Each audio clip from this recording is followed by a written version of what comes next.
Yo, peace to the tribe, peace to the family, though, man. While we wait for our guest of honor to pull up, we're gonna rock out a little bit, man. Why not? Show love to the Cash App, man. Leaks Paper Cash App right here.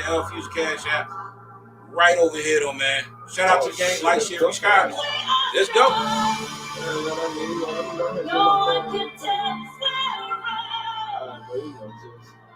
heartache to heartache, we stand. I mean, that ain't much have to say for real.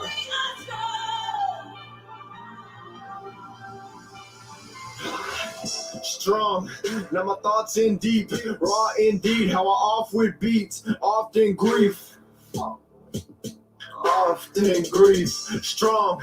Now my thoughts in deep, raw indeed. How I off with beats. Look at my salon dark side. What's cracking? Over cough and sleep, taking precaution with ease. Family first on my sleeve, blessed like I sneeze. Squirt like I'm like and share this joint, man. Like and share this joint. With me, grab it what's off and get squeezed. Thoughts I release, thoughts so hard to release. Scorching my ganja, that tropical leaf. Shit blowing strong, hey, you're coughing in your sleep. Thoughts of the silent from dust, that's me. Preach. I'm living 35 for the 50. Headphone blare, freestyle instrumentals. Spit so much flame, I'm surviving in winter. Frown in the mirror. Live when I ride on my victims. Pops got me wise when I vibe, I'ma kill it. Viewer D advised, be surprised if you get it. My shit the sickest. High grade prescription. My current position, I'm facing convictions. I pray for forgiveness. I'm safe, I can feel it. Change my appearance like windows to windows. Disappearance, incoherence, interference, perseverance. Reappearance, don't change my appearance like windows to windows, disappearance, incoherence, interference, perseverance, reappearance. We are strong. No one can tell us we're wrong. Shout out to the family, man. Assalamu alaikum to all of my Muslim brothers and sisters. Peace to y'all, fam. I see you, Stoney. You in the building. I see you. No one can tell us we're wrong. Sorry, Kevin, I had to do it too.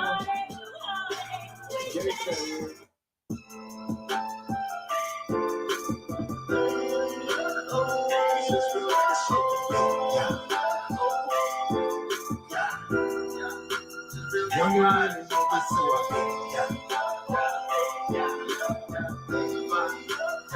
man, you really make it to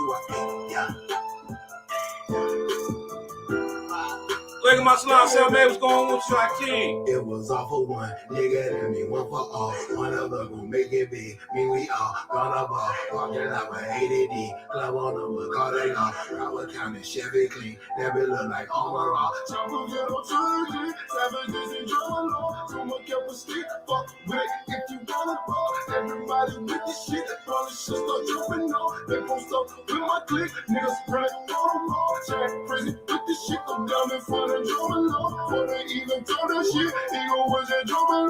Friends went back up in 06, sometimes he was that go too far. But we still love him, know my brother from another tour. Look at my salon queen, what's going on, sister? She turned out to be a snitch. How you speaking on the store? And before this on a bitch, snitches get no honor. Now you just a whole bitch that gave his brother to the Lord. These are the days of my life. We were young and ready, nigga, to die. Even though the world turned around, it was one like to live till we die. No, it's something I want to hear. It's something I want to hear. It's something I want to hear. I think it's that. Come here, that dog. Niggas ain't on shit, huh? Everybody talking about that catch sticks and dick. Get pipe, I ain't pipe on. Fuck nigga. Everybody shooting, everybody stupid, ain't shot shit. Everybody moving, everybody grooving, ain't got out. Everybody thought, everybody hard, all these niggas fall, just talk. Stupid lose your heart, 42 a shot. I been cooking dog on a chopstick. Shout out to G7 for the 5A, my nigga. Shout out. Shout out to Queen, man. Shout out to Queen, man. Always showing love. If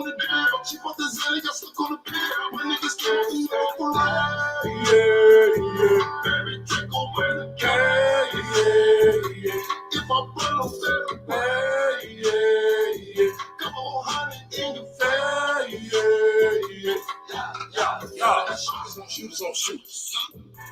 Yeah, I'm still that nigga. Bring it back. Noodles on boobers on oodles. That'll kill that nigga. Noodles on tunas, no boobers. That bitch, you can't feel that nigga. No woman that shit around boots.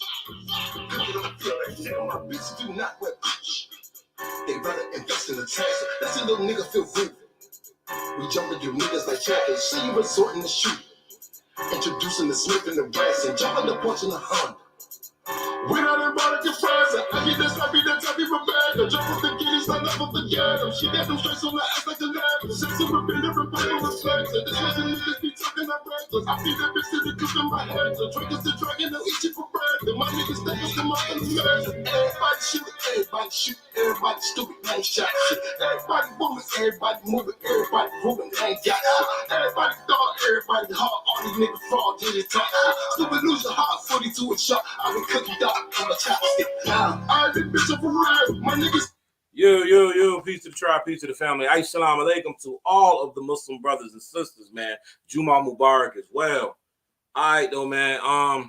We waiting on our guest right now. He already told me he was in a meeting about some things that That's all I'm privy to say. So while we waiting on him, man, Rev, is you there, though, man? Let's talk a little bit about this free agency, man. It jumped off early. Jumped all over me, man. I apologize, brother, for the background noise.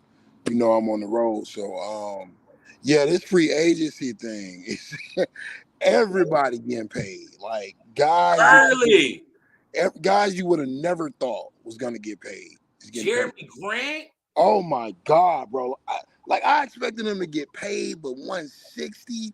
No, not like that. You know, I think that tells us some key things. If the Lakers are offering Austin Reeves $52 million, they're about to lose him because he gonna get more than that. And just some things are starting to look like writing on the wall. But thank you for inviting me on, brother. Looking forward to this wonderful interview.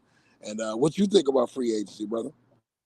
Man, it's nutty right now, bro. Like it's insane, bro. I'm seeing Bruce Brown to the Pacers, but I'm trying to figure out if this is a BS account or something real. No, it's real for $42 million. Bruce Brown for 42? $45 million for 2 years, 22.5 each year. Now, see, this is why Miles feels like he can get him something special in free agency. No, the hell he can't. Because everybody spend their money, Malik. Everybody spent their money. The Cavs just paid Max Strus $60 million.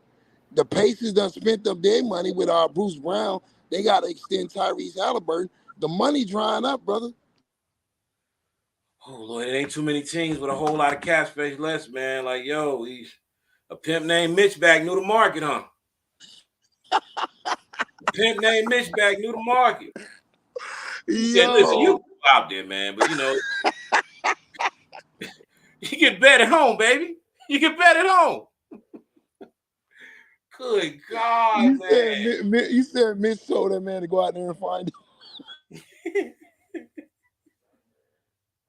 Yo, bro, this is really insane. I'm actually trying to keep up with it on my phone as well. You know what I'm saying? Because there's so much stuff going down right now, bro. So much stuff going down right now. Like, good God, every time you turn around, somebody just signed. And I was really shocked. $100 million, I think it's like 4 years for Draymond Green to stay in Golden State. He took a $30 million pay cut to be a boy. I mean, I don't like seeing that. You know, I'm not a Draymond guy, but the guy has earned his money. I wish he would have went somewhere else and got his money, but because I was thinking he was just going to, just swing his weight around and say, you know what, I'm just going to go to the Lakers and see what happens. But I guess not. You know how that go, Malik. You know how that go. Man, them light-skinned boys said, nah, bro, you coming back over here, boy. Get your ass back in that field.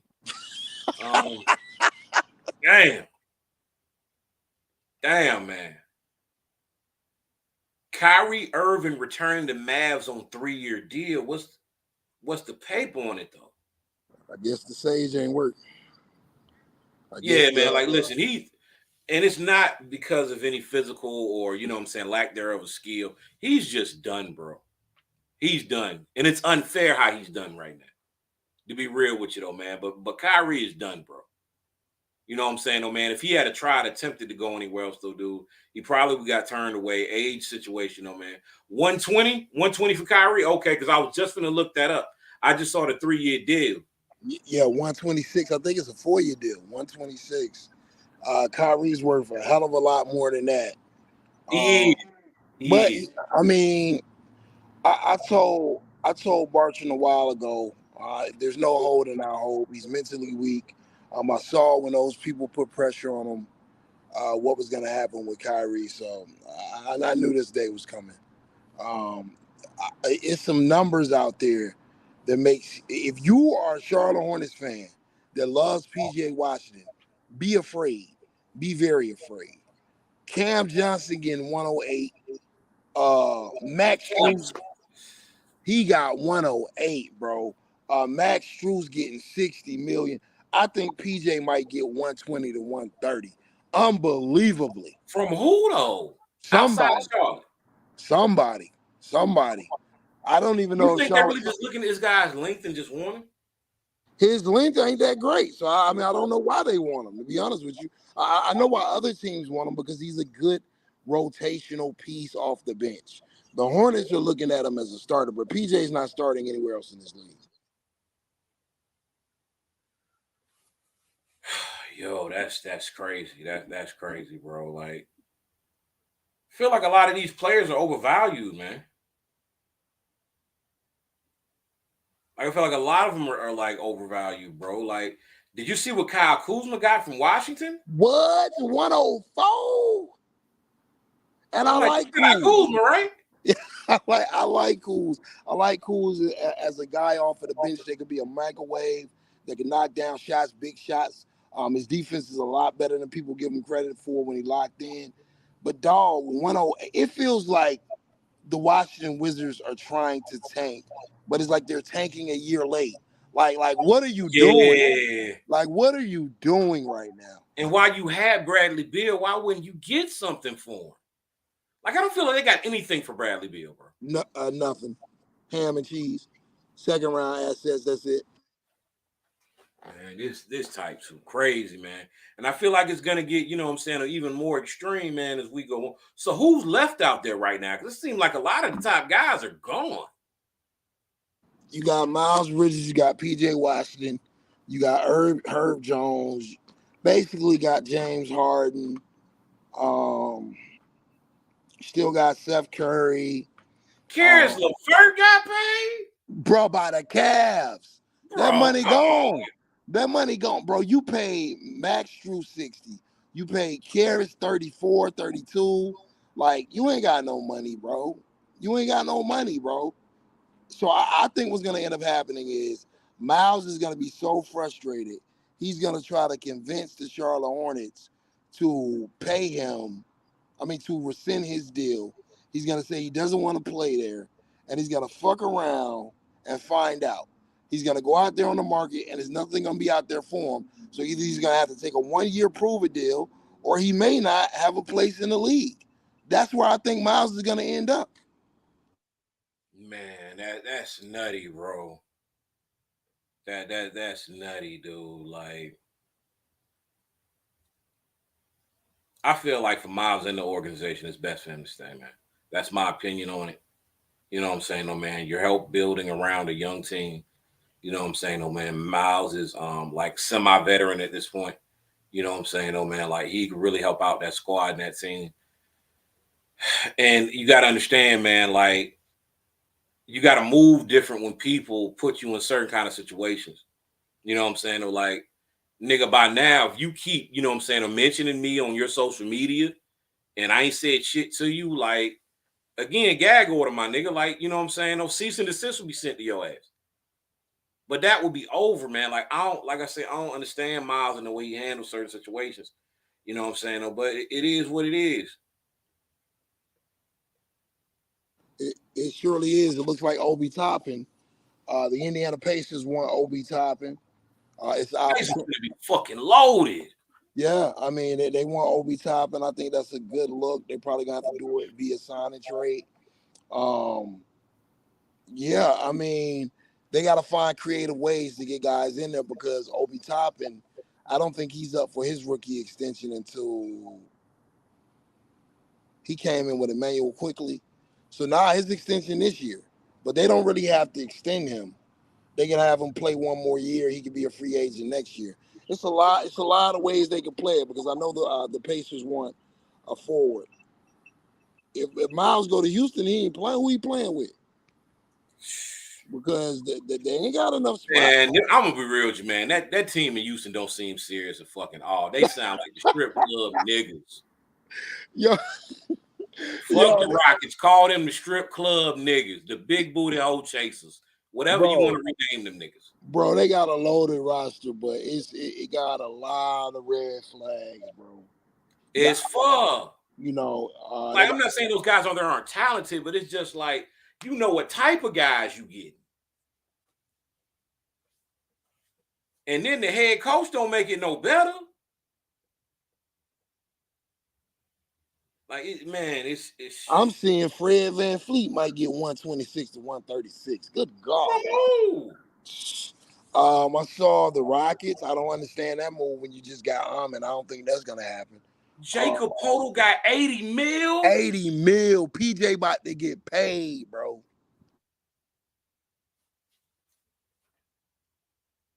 You know, like if you had told me this like 2 years ago, man, you would have been like, yeah, man, free agency coming on, man. Miles gonna be in a situation where he's stuck, but PJ gonna get some paper. And you would have told me that, I would have said you were crazy as fuck, nigga. But look at this shit. Look what times we living in now, bro.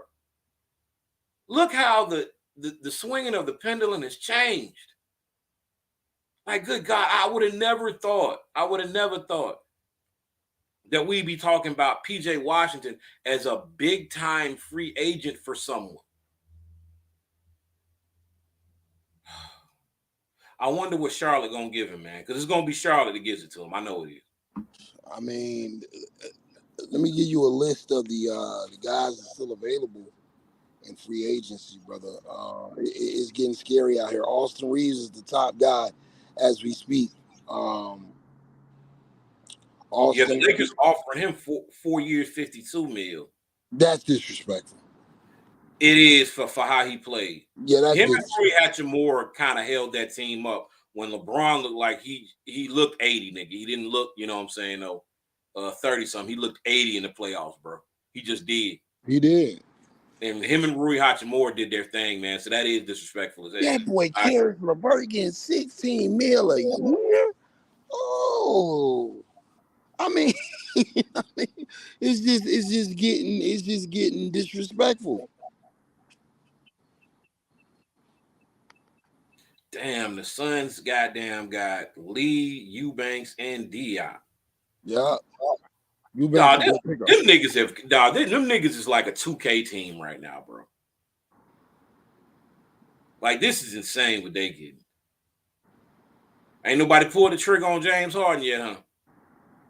Nah, the Sixers probably trying to work out that trade with the Clippers. One thing about the Clippers and what I respect about the Clippers, the Dippers, is that they get what they want, bro. Oh, yeah, believe that. So they don't get what they want. I don't know how they do it, but they do it. They're going to get what they want. The question is what they're going to have to give up to give it, to get it. You have to definitely send Terrence Mann, I would imagine.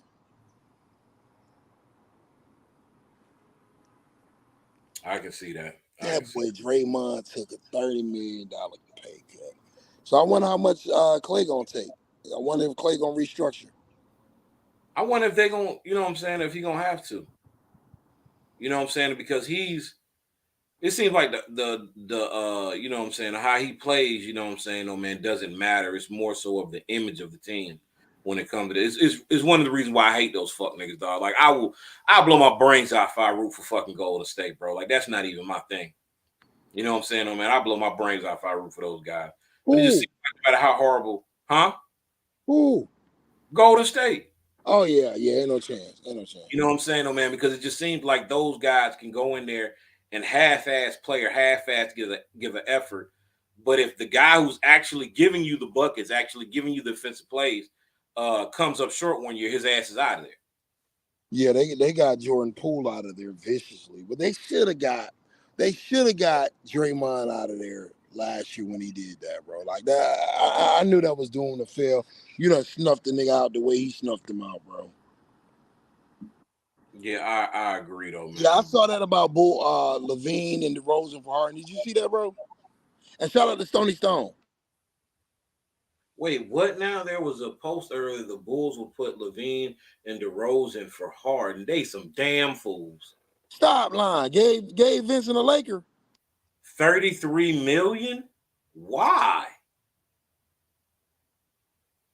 No, cuz this is a very wild free, a wilder one than I've seen in a long time. Gave Vincent 33 million from dog. No way, bro. 3 years. That ain't bad for Gabe Vincent though. Gabe Vincent kept the heat afloat a lot. So that's 3 years. That's 3 years, Malik. So that breaks down to roughly over Yeah, about about 30. 11. Yeah, about 11. About 11. That Yeah, ain't so bad. That's not so that ain't bad. horrible. 3 years, That it's ain't, not. yeah, that ain't horrible. For Gabe Vincent, I just wonder, are you starting Gabe Vincent? The I Lakers mean, are doing some crazy shit like that. that makes me feel like they're not re-signing D'Angelo Russell now, because I know D'Lo's Hell no, D'Lo is gone. bro. At the beginning of the day, they were saying that he was going to be a Laker, but it talking about some 2 years of $40 million. I think you rock with Gabe Vincent. You know, Jeannie Buss got that. What's my man name? Jerry Jones disease. Yeah. You know what I'm saying? No, she'll straight up look you in your face and we love you. We want you to be here forever. But you see this line? You see that line? This is us, and this is you. Now we're gonna part ways right now. We already found a team for you. Get your ass clean up out of there. Clean up out of there. He said, I told my son, I never let T.O. go. And when you see this line, this is us, and this is you. Yo. Where did they send T.O. that year? Was some Buffalo. Yeah, they sent him to Buffalo on some nuts.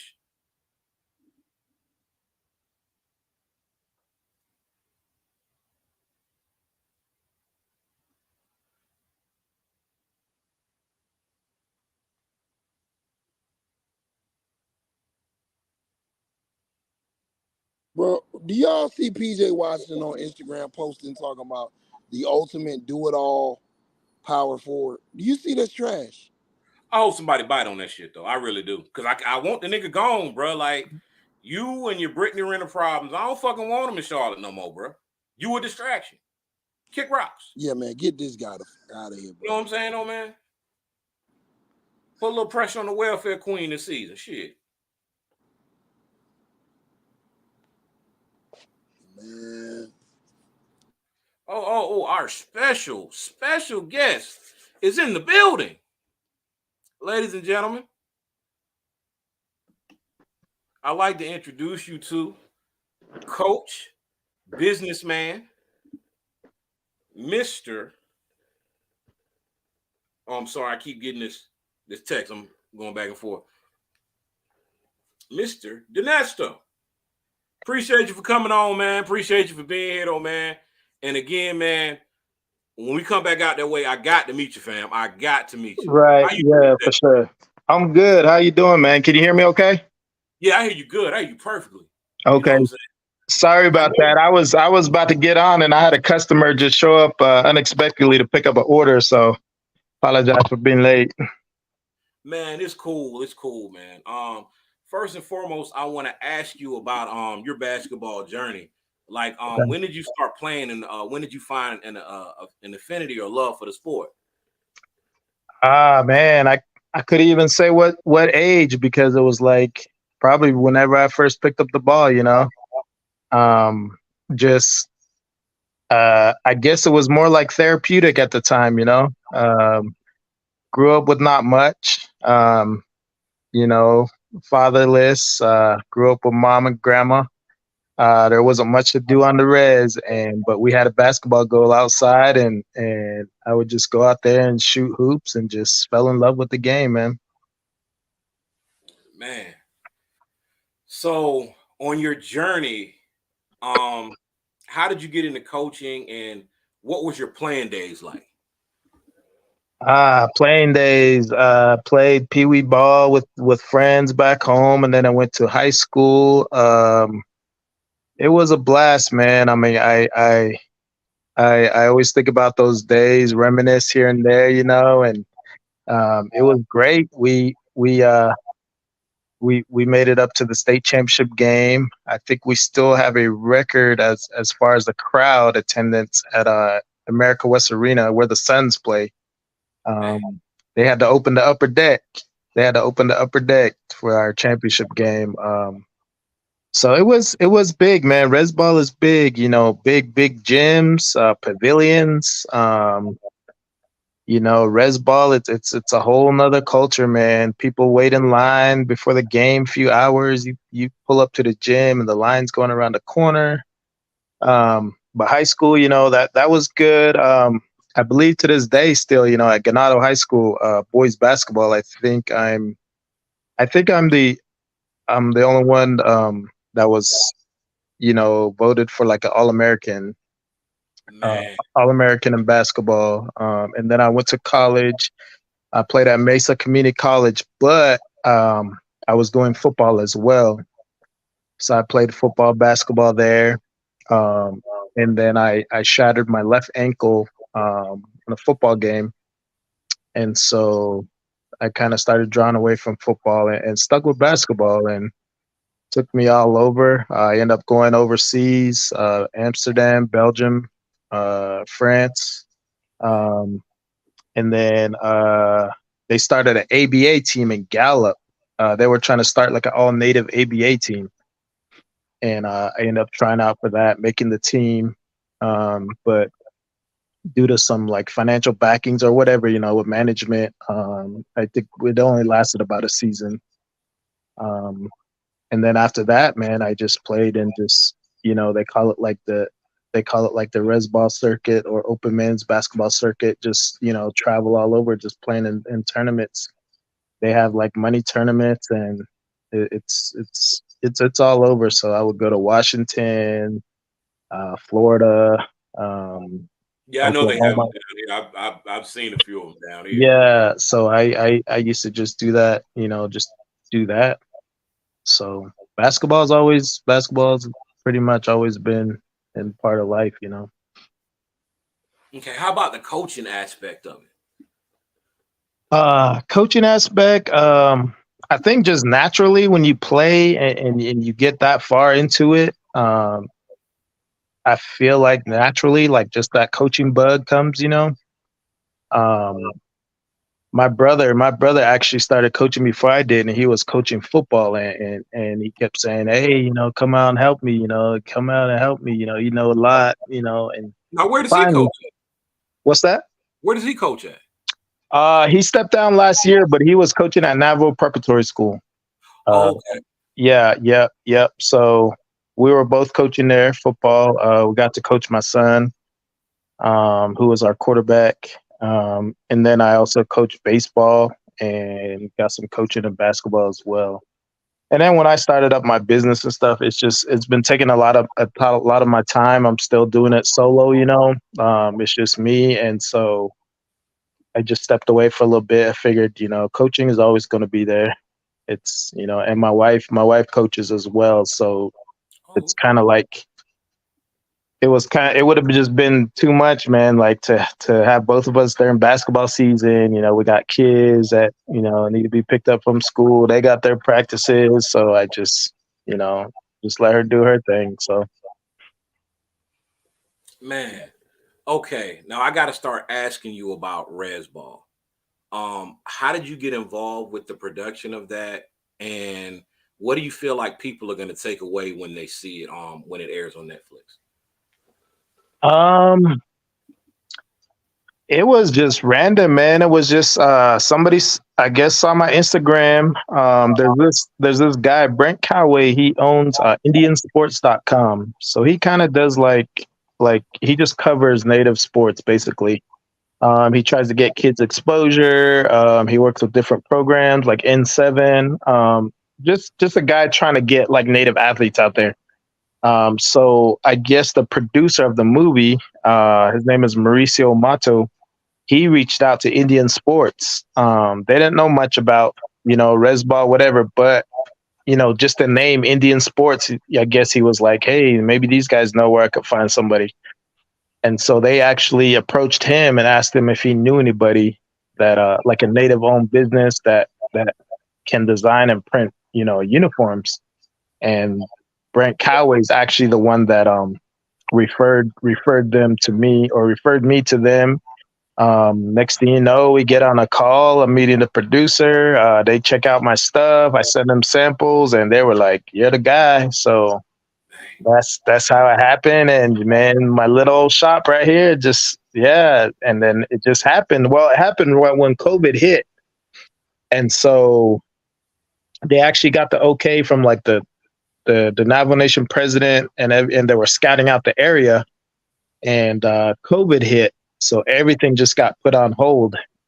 So mind you, I've been talking, so it ended up to where I was keeping in contact with them just here and there, seldomly, for about, I say, almost 3 years. And finally, one day out of the blue, they were like, "Hey, Mr. Denesto, we're getting ready to do this film. You ready?" And I was like, "Yeah." So, and then it just happened so fast when everything got cleared again. So that's how that happened. Just, man, word of mouth and Instagram, and that's the rest is history, man. And I think, Red. Oh, I'm sorry. Go ahead. you were saying like what people will take out of the movie. I'm just, I think, I think, I think the storyline really kind of shows what not just what Resball is, but more of like the reservation life. There's scenes in there where some of the players, their parents are, involved with alcoholism. That's a big problem here on the res. I grew up around it. I grew up in it. My stepfather and mom, and so I think that's another way why we got so deep into sports. It was like it was outlet. It was an outlet. It kept us out of trouble. But back to the movie, I just feel like it kind of gives that inside view of how like res life is, not just res ball. And then when it gets to the games and the actual playing of the game, it just shows, like res ball it's crazy. It's just craziness, man. People will drive through people will drive through hail, snowstorms to go watch their team play and go support them. And once they're in there, it's craziness. So I think it just, I told the producer, I said, it's kind of like just giving a glimpse of our world. To keep it short, it gives them a glimpse into our world, and how people are crazy about a sport, and how it actually brings, families and kids, and it brings communities together.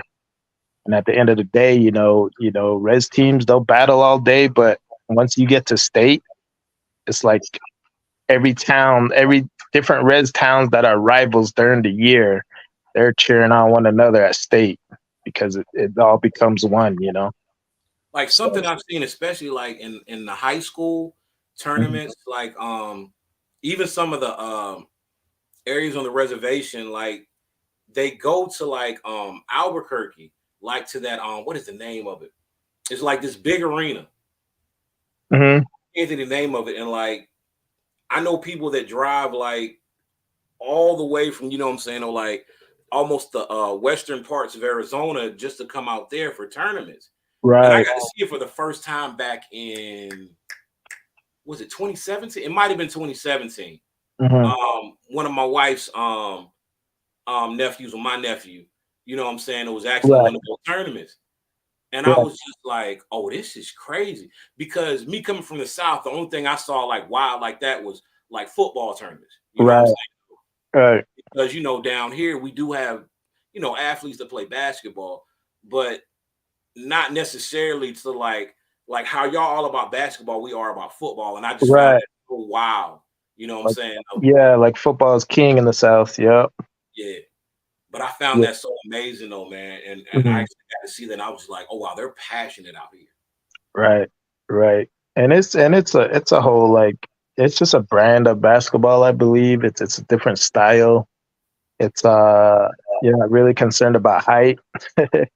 And then it's almost like res ball. It's like run and gun, you know. That's why I think a lot of these kids on the res, they love Golden State Warriors because I feel like they play the same way.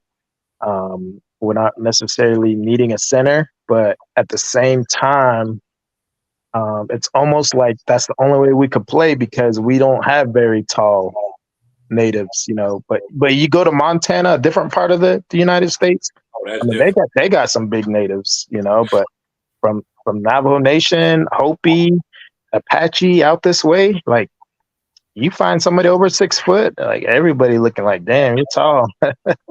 So, you know, and bad, but then you go to college, that's you're a little guard, you know? So it's just a different it's almost like a brand that was I don't want to say invented or it was made that way. It's like you were forced to play that way and so you just had to find the best way to do it.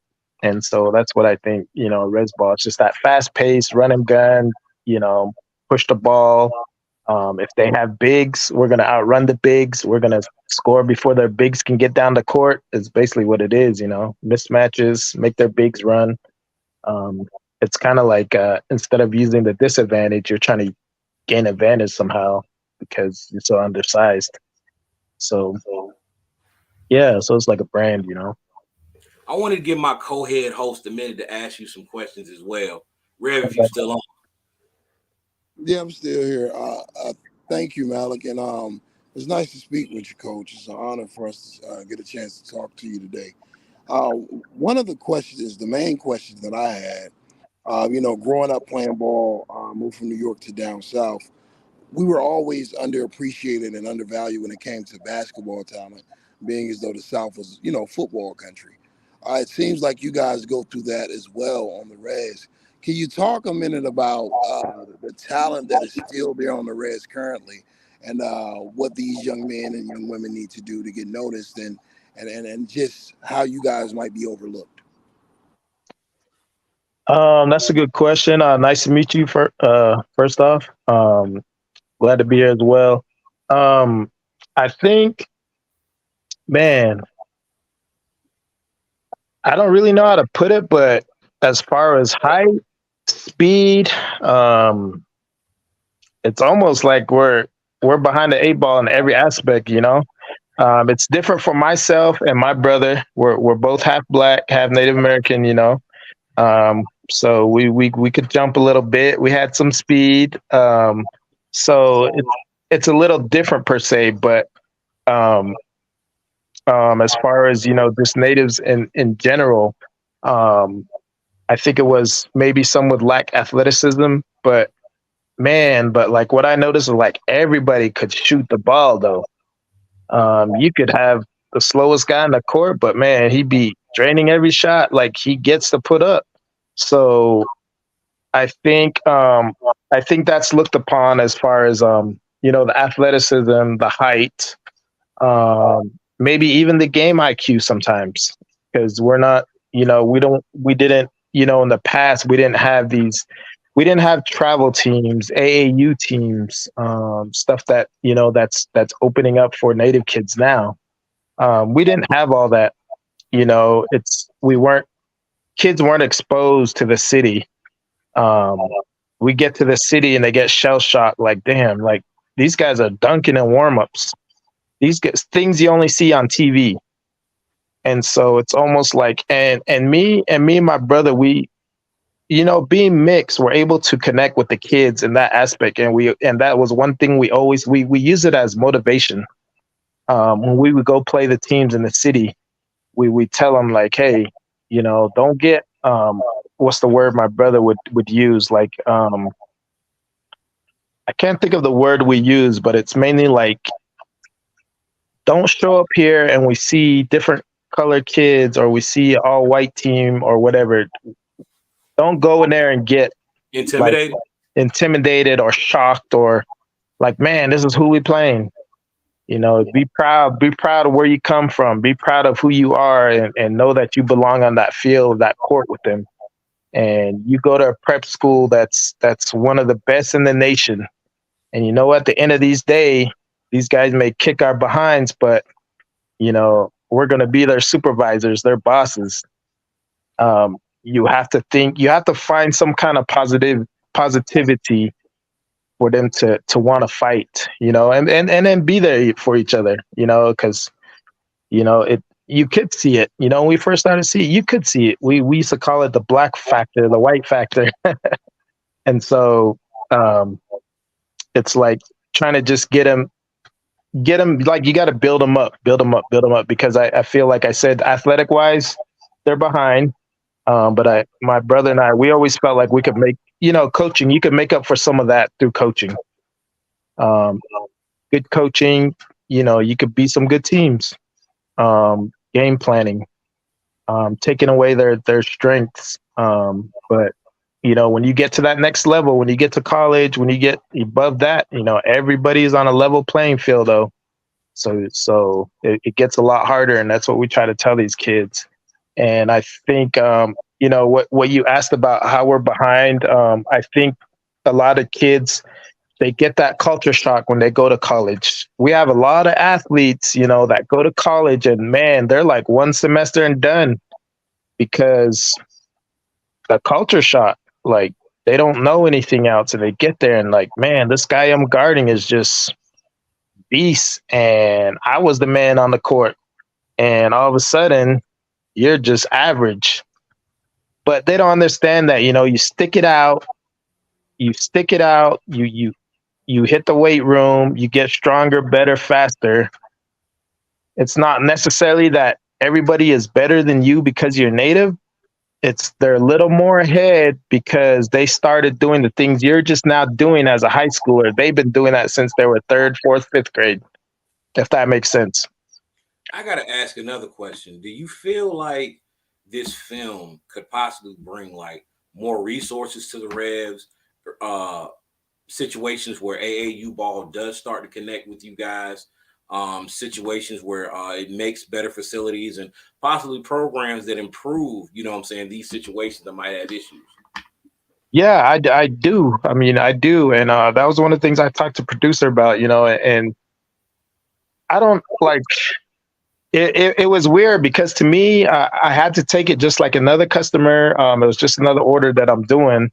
But you know, we were almost done with the film, and the producer and I sat down, and he's like, "Hey, he's like, be ready. Once this drops, you're gonna get even busier." And he goes, "You know, we just made history." He goes, "I don't know if you know, but we just made history." And I was like, "You know, what do you mean?" He goes, "You know, you're the first native-owned business on the reservation that did all the uniforms for the star team, in a movie." And I think that's when it kind of finally hit me. But that's the first thing I thought about, Malik, was like, man, if I would want anything out of this is for exposure for these kids, and getting them programs, um, and just bringing it's more so just bringing light to the whole res ball, um, circuit, you know, and the reservation, you know, and you know, just even other entrepreneurs that do the same thing. I think it's opening eyes, and I hope to open eyes, and more importantly, you know, I hope that there's that kid that grew up on the res, that's wondering, because you know, as artists, man, and you guys are artists in a way. It's a different field, but you guys are artists in a way. But you grow up being told like there's no money in art. The starving artists. Yeah. Hey, oh, you're gonna do a podcast. Oh man, you're not gonna get any views. You try getting 100. It's always something, you know. Oh, you like to draw? That's not gonna get you nowhere. So, if anything, I want that little res kid, or you know, they don't have to be a res kid. You know, it could be my, African American kid, it could be white kid, whatever. That's, hey man, that's kind of cool. I want to do that. I'm gonna stick to my dream and try to make something happen. And the other thing is, I always tell you, you never know who's watching. I had no idea them people from Netflix or the producers even go on Instagram and look at stuff, So I think it's just you never know who's watching, and you know when you have a dream about something, just stick with it. You never know what's gonna happen. Yeah, man, absolutely. All right. I appreciate everybody pulling up, and I appreciate y'all talking to our special guest, Rodell Denesto. Anything you want to plug, any social media, especially Black Street Apparel.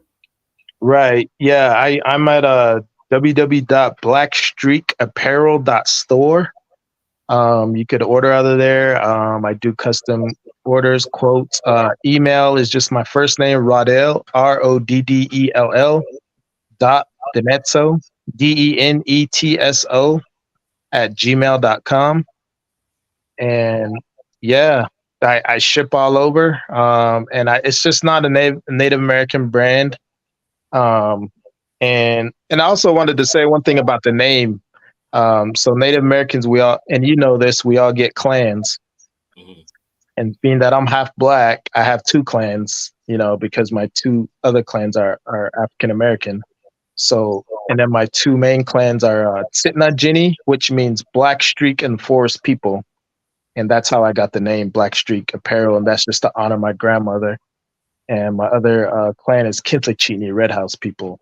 So that kind of just makes a full circle of how I got the name and just got the idea one time in Phoenix, Arizona.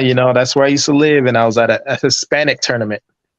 And those Hispanics, those tournaments, they have them shorts that have like all different like logos. It could have like their sponsors, but they're just like colorful, and that's where I got the idea. Like, man, imagine having those, but with native like designs or like our rug designs, our pottery designs, and then you flip into a jersey.